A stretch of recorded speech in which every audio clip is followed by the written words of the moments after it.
కాబట్టి చూద్దాం అది. కానీ వీళ్ళేమంటారంటే లేదండి, వాహ్! నాసా వాళ్ళు ద్వారకా రీసెర్చ్ చేశారు.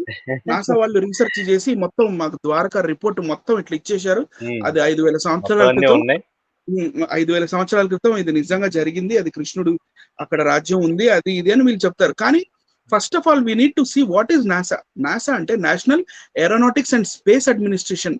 ఇండియాకి ఇస్రో ఉంది. ఇండియన్ స్పేస్ అవును. రీసెర్చ్ ఆర్గనైజేషన్ ఎలాగో అలాగే అమెరికాకి national aeronautics and space organisation అది. దానికి అది చేసే పనులు ఏంటంటే నెక్స్ట్ స్లైడ్ లో నేను అపోలో యొక్క మిషన్స్ వాళ్ళకి పెట్టాను. ఇది చూడండి, Apollo 1, Apollo 2, Apollo 5, Apollo 7, Apollo 11, Apollo 18, Apollo 20 ఇలాంటి స్పేస్ లో మిషన్స్ వీళ్ళు చేస్తుంటారు. స్పేస్ రీసెర్చ్ చేస్తూ ఉంటారు రాకెట్స్ పంపించి. అది వాళ్ళ పని. వీళ్ళు మహా అంటే స్పేస్ మీద నుంచి ఫొటోస్ తీసి భూమి యొక్క ఫొటోస్ తీసి పంపించగలరే కానీ సముద్ర గర్భంలో ఉన్న వీటిని వీళ్ళు రీసెర్చ్ చేయరు. అది వాళ్ళ పని కాదు. నంబర్ 1. నంబర్ 2, వాళ్ళది ఇంకొక పని ఏంటంటే నెక్స్ట్ స్లైడ్ లో మీకు హబుల్ స్పేస్ టెలిస్కోప్ కనపడుతుంది. హబుల్ స్పేస్ టెలిస్కోప్ అనే ఈ ఐడియా ఎడ్విన్ హబుల్ అనే ఒక శాస్త్రవేత్త 1950, 60 ఆ సంవత్సరాల ఆ ప్రాంతంలో నుంచి ఈయనకి ఒక మనకి స్పేస్ లో మనకంటూ ఒక అవుటర్ స్పేస్ లో ఎర్త్ యొక్క ఆర్బిట్ చుట్టూ తిరుగుతూ బయట ఉన్న అంతరిక్షాన్ని ఫోటోలు తీయగలిగే, వీడియో తీయగలిగే ఒక మనకు ఒక స్పేస్ టెలిస్కోప్ ఉండాలని ఆయన ప్లాన్ చేసినప్పుడు ఆయన చనిపోయిన తర్వాత ఆయన జీవిత కాలంలో లాంచ్ చేయలేకపోయారు. కానీ 1984 లో ఈ హబుల్ స్పేస్ టెలిస్కోప్ మనకి ఎర్త్ ఆర్బిట్ లో వదిలిపెట్టారు. ఈ హబుల్ స్పేస్ టెలిస్కోప్ కి అప్పుడప్పుడు మైనర్ డెవలప్మెంట్స్ కానీ లేకపోతే మైనర్ రిపేర్స్ కానీ ఇవన్నీ చేయడానికి వీళ్ళు స్పేస్ మిషన్స్ లోకి వెళ్ళి వస్తూ ఉంటారు. ఈ హబుల్ స్పేస్ టెలిస్కోప్ ఏమో రకరకాల ultra violet rays and infrared race తోటి ఫోటోగ్రఫీ చేసి మనకి కింద భూమి మీదకి పంపిస్తూ ఉంటుంది. యాక్చువల్ గా నాసా వాళ్ళ పని ఇది. అంతేగాని మనకి రామసేతు నిజంగా ఉందా, అది రాళ్లతోటి కట్టారా, హ్యూమన్ మేడా కాదా, ఇలాంటివన్నీ నాసాకి ఎలాంటి సంబంధం లేదు. మళ్ళీ ద్వారకాలో వీళ్ళు రీసెర్చ్, ఒకవేళ మీ దగ్గర కానీ అథెంటికేట్ రిపోర్ట్స్ ఉంటే ప్లీజ్ మాకు ఒక కౌంటర్ పెట్టండి. Will be very happy. And మాకు కూడా మీరు ఇన్ఫర్మేషన్ ఇచ్చిన వాళ్ళుగా ఉంటారు, మన ప్రజలకి చెప్పిన వాళ్ళుగా ఉంటారు. డూప్లికేట్ వెబ్సైట్స్ లో నుంచి తీసుకొచ్చి చదవడం లేకపోతే ఫేక్ వెబ్సైట్స్ లో నుంచి అవును ఇది ఉంది, ఇది కరెక్టే, ఇది అది. ఎందుకంటే NASA never do that. NASA వల్ల పని అది కానే కాదు. సో ఇంకోటి సార్, ఇక్కడ అనిల్ గారు ఇంకొక విషయం చెప్పదలుచుకున్నా, చదువుకున్న వాళ్ళు కూడా కనీసం ఈ అబ్రివేషన్ చదివి కూడా ఎవరు ఏది డీల్ చేస్తారు అన్నది చెప్పకపోవడం చాలా విచారకరం. ఎందుకంటే నాసా అనేది ఆల్రెడీ అందరికీ తెలిసిన విషయమే. నాసా చేసే పని స్పేస్ లో మనకి భూమికి ఎలాంటి ఆటంకం కలగకుండా, లేదంటే భూమిని సురక్షితంగా ఉంచడానికి, లేదంటే భూమి చుట్టూ వాతావరణాన్ని దానికి సంబంధించిన వాటిని అంటే మెయిన్ గా చేసేది ఏంటంటే భూమికి రక్షణ కల్పించే పనిలో వాళ్ళు ఉంటారు. దేనికి సంబంధించింది అంటే స్పేస్ లో ఎలాంటి ఏదో అంటారు కదా, ఉల్కాలని, కొన్ని ఆస్ట్రాయిడ్స్ అని, వాటిని ఢీకొట్టకుండా ఇలాంటివి ఏంటంటే మన భూమిని చేరకుండా వాటిని దూరం నుంచి పసిగట్టి వాటిని డిస్ట్రాయ్ చేసే పనిలో నాసా అనేది ఉంటది. ఇంకోటి ఏంటంటే అట్మాస్ఫియర్ ఎలా ఉంది, భూమి యొక్క వేడి ఎలా ఉంది, ఎందుకంటే మనం ఒక సర్టెన్ టెంపరేచర్ లో ఉండగలం. అలాంటి వాటిని క్యాలిక్యులేట్ చేసి చెప్పేది NASA. Same time more over మనకి అవుటర్ కాస్మిక్ స్పేస్ అంటే ఇక్కడ నేను ఇక్కడ మన ఏరోస్పేస్ గురించి మాట్లాడట్లేదు. కాస్మిక్ స్పేస్ లో ఉన్న వేరియస్ గ్యాలక్సీస్ కానీ లైక్ వర్ల్పూల్ గ్యాలక్సీ కానీ లేకపోతే కరోనా గ్యాలక్సీ, లేకపోతే అట్లా ఇంకా చాలా చాలా గ్యాలక్సీస్ ఉన్నాయి. N91, NGC 93, 84 ఇట్లా ఈ గ్యాలక్సీస్ కానీ వాటి ఫొటోస్ తీసి లేకపోతే అవి ఎంత దూరంలో ఉన్నాయి, లేకపోతే Andromeda Galaxy is the closest Galaxy which closest Galaxy to Milky way Galaxy, మన పాలపుంత అనే గ్యాలక్సీ. సో ఇవన్నీ వీళ్ళు నాసా వాళ్ళు చేసి పరిశోధనలు చేసి మనకు చెప్తూ ఉంటారు.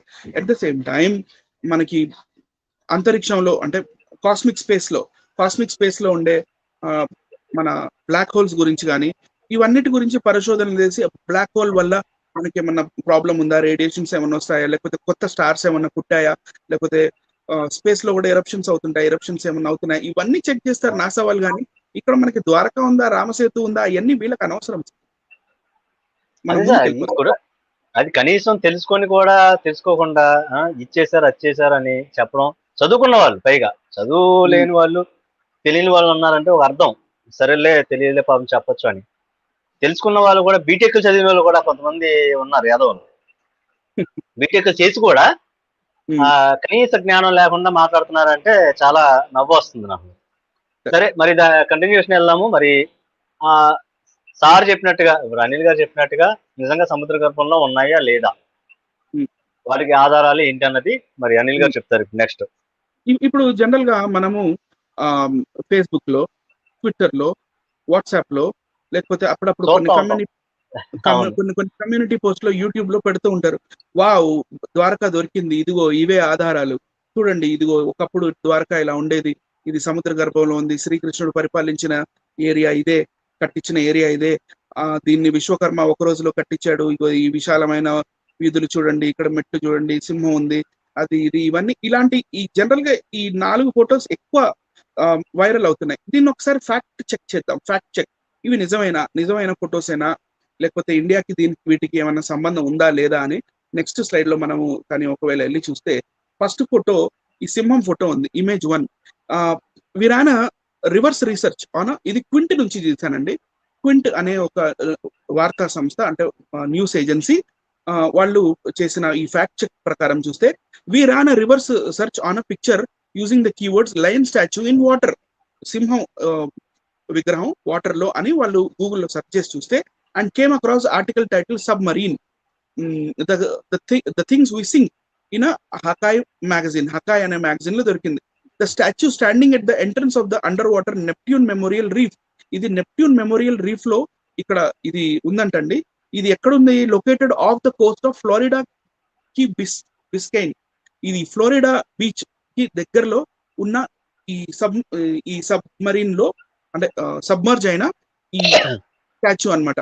దీన్ని తీసుకొచ్చి ద్వారకా అని చూపిస్తుంటారు. సో నెక్స్ట్ ఇమేజ్ లోకి వెళ్తే, ఇమేజ్ నెంబర్ 2, ఇమేజ్ నెంబర్ 2 లో ఇక్కడ ఒక పెద్ద గుమ్మటం సముద్రం దగ్గర ఉంది. వావ్, ఇదే ద్వారకా అని చెప్తుంటారు. కానీ ఇది 2004 లో సునామీలో ధ్వంసమైన మహాబలిపురానికి చెందిన ఒక మందిరం యొక్క చెక్కలాలి.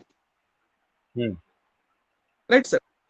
We reverse searched on the image of Yandex search engine and came across a blog on Mahabalipuram. We then reverse searched the image on Google using the keyword submerged temple of Mahabalipuram and found a website called Go UNESCO. It promotes heritage tourism. Ikkada meeku a photo దగ్గర కనపడుతుంది. One of the structures that was left behind after the 2004 tsunami. ఈ సునామీలో ధ్వంసమైన ఈ ఒక మహాబలిపురంలోని ఈ ఫోటోని చూపించి, అదిగో మా ద్వారకా అని చూపిస్తూ ఉంటారు. సో ఫ్యాక్ట్ చెక్ ఒకసారి మీరు కూడా అందరు చేసుకోండి. మేము చెప్పేది కూడా నిజమా కాదా కూడా మీరు కౌంటర్ గా ఇంకొకసారి ఫ్యాక్ట్ చెక్ చేసుకోండి. ఇమేజ్ 3, ఇది కూడా నెప్ట్యూన్ రీఫ్ లోదే, ఇది కూడా ఇందాకట్లాగా నెప్ట్యూన్ రీఫ్ లోదే. ఇందాక సింహం ఏదైతే చూపించామో ఆ సింహం ఇగో ఇదే, ఆల్మోస్ట్ ఇవే ఈ కాలమ్స్ అండ్ బీమ్స్ మనకి ఏవైతే కనపడుతున్నాయో దీని దగ్గరే ఉన్నట్టుగా మనకి కనపడుతుంది. సో ఇది కూడా ఫేక్ ఇమేజ్, దీనికి ఇండియాకి ఎలాంటి సంబంధం లేదు. లాస్ట్ ఇది వచ్చేసి, ఇది లాస్ట్ సిటీ ఆఫ్ అట్లాంటిస్ అంటారు దీన్ని. లాస్ట్ సిటీ ఆఫ్ అట్లాంటిస్ అనే దాంట్లో however Quint has not been able to independently verify the image. ఈ ఇమేజ్ కి ఆథెంటిసిటీ ఉందా లేదా, ఇది మార్ఫ్డా, ఫోటోషాప్డా, ఇది even Quint people they doesn't know. కానీ పిక్చర్ మాత్రం అట్లాంటిస్ అని వీళ్ళు అంటూ ఉంటారు. సో దీనికి ఆథెంటిసిటీ లేదు. ఇప్పుడు మనకి ఏమర్థమైంది? Next the slide. ఇప్పుడు ఇది నిజమేనా సార్? హరిప్రసాద్ గారు, మీ వాయిస్ రావట్లేదు. మీరు ఇన్ని చెప్పినా సరే దీని ఇంకా నిజం అన్నానంటే ఇంకా నా అంత మూర్ఖుడు, నా ఇంకా వెర్రి వెంగళప్ప ఇంకెవడో ఉండడేమో. సో మీరు ఇన్ని చూపించు కూడా ఈ ఫ్యాక్ట్ చెక్ అనేది మనం చూస్తే ఇదంతా ఫేక్. ఇవన్నీ ఫేక్ పోస్ట్స్, జనాల్ని కేవలం మోసం చేయడానికి, జనాల్ని ఇందాక మీరు ఒక వెర్రి వెంగళ పని చేయడానికి ఎంతో మంది ఉన్నారు, ఇట్లా చీటర్స్ ఉన్నారు. వీళ్ళు చీట్ చేస్తూ ఉంటారు అనమాట. కానీ మనం ఏ విషయం అయినా 1-2 సార్లు చెక్ చేసుకోవాలి. మీరు కూడా చెక్ చేయండి, నేను చెప్తున్నది కరెక్టో కాదో కూడా ఒకసారి చెక్ చేసుకోండి. నెక్స్ట్, ఆర్కియాలజీ ఏం చెప్తుంది ఈ ద్వారకా గురించి? ఆర్కియాలజీ ఏం చెప్తుందంటే, archaeological investigations at Dwarka, both onshore and offshore in the Offshore. Arabian Sea, have been performed by the Archaeological Survey of India. The first investigation carried out on land in 1963. 1963 లో first time investigation carry out అయినప్పుడు వాళ్ళకి ఎన్నో artefacts దొరికాయి. Excavation at two sites on the seaward side of Dwarka brought to light submerged settlement. The large stone built jetty, a triangular stone anchors with 3 holes. The settlements are in the form of exterior and interior walls and fort bastions. Okay? వీళ్ళకి ఒక చిన్న fort లాంటిది లోపల ఉంది కాదనట్లేదు. అక్కడ మళ్ళీ anchor అంటే షిప్స్ ని కట్టేయడానికి యూజ్ చేసే యాంకర్, మళ్ళీ అట్లాంటివి చిన్న చిన్నవి రాళ్ళు అవి అక్కడ దొరికినాయి వాళ్ళకి. కానీ అవి ఎప్పటివి, ఏ కాలం నాటివి అని చెప్తున్నారు వీళ్ళు?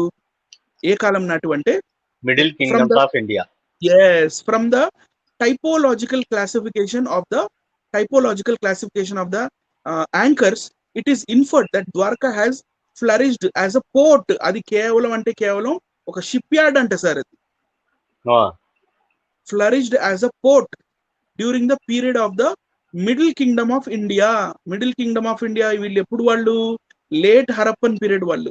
హరప్ప అండ్ మొహంజదారో అంటే సింధు నది నాగరికత, అది ఇంకా లాస్ట్ లోకి వచ్చేస్తుంది, అది పడిపోతుంది అది అన్నప్పుడు ఆ టైంలో అక్కడ ఒక పోర్ట్ కట్టించుకున్నారు. బయట ప్రపంచం నుంచి వాణిజ్య వ్యాపార కార్యక్రమాలు చేయడానికి షిప్ త్రూ అదొక పోర్ట్ అంట. అది archaeological survey of India is telling coastal erosion was probably the cause for the destruction of what was been ancient port. అది ancient port అని చెప్తున్నారు. మళ్ళీ Dwarka is mentioned in the copper inscription dated 574 AD of Simhaditya, the Maitrika dynasty minister of Vallabi. So ఇవన్నీ ఏంటంటే ఇప్పుడు వీళ్ళు దగ్గర ఏం చెప్తున్నారంటే కార్బన్ డేటింగ్ చేశారు. కార్బన్ డేటింగ్ చేసినప్పుడు లేట్ హరప్పన్ పీరియడ్ ది అని వీళ్ళు చెప్తున్నారు. అది థర్మోలూమినిసెన్స్ అనే ప్రక్రియ ద్వారా వీళ్ళు డేటింగ్ చేసి చూస్తే 1570 BC అంటే తేలుతుంది. అది 1570 BC is late Harappan period and early Vedic period. early the Aryan invasion theory అప్పుడు అది ఎర్లీ టైం అప్పుడు. ఆ టైం అప్పుడు కృష్ణుడికి దానికి దీనికి కనెక్షన్ ఏముంది అని చూస్తే ఎర్లీ హిస్టరీలోకి వెళ్దాం. నెక్స్ట్ ఎర్లీ హిస్టరీ ఏం చెప్తుందంటే ఇన్ 2000 AD అంటే క్రీస్తు శకం 200 సంవత్సరంలో అక్కడ ఒక రాజు ఉండేవాడంట. ఆ రాజు పేరు Vasudeva II of Dwaraka was defeated by Mahakshatriya రుద్రదాముడు అనే ఒక క్షత్రియుడితోటి ఓడిపోయాడు.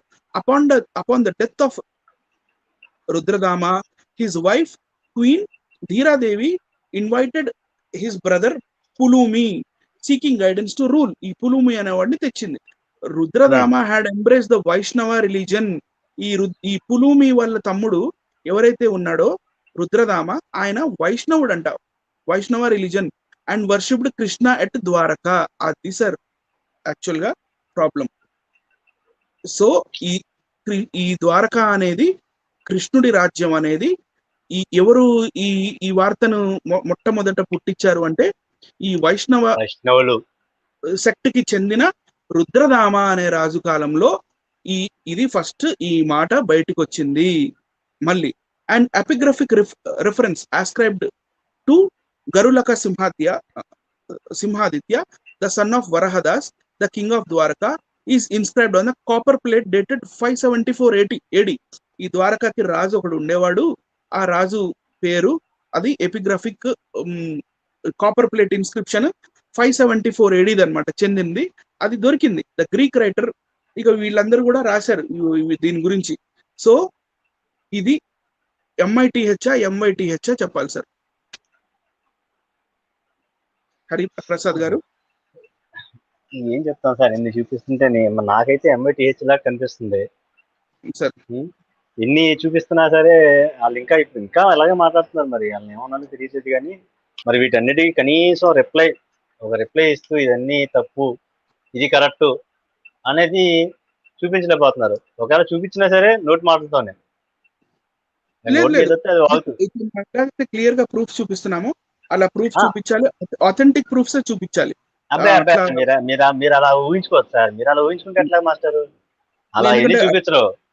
వాళ్ళు లైవ్ పెడతారు, నలుగురు కూర్చుంటారు, నలుగురు ముగ్గురు వస్తారు, వాళ్ళ నోటుగా ఏది వస్తే అది మాట్లాడుతూ ఉంటారు అంతే.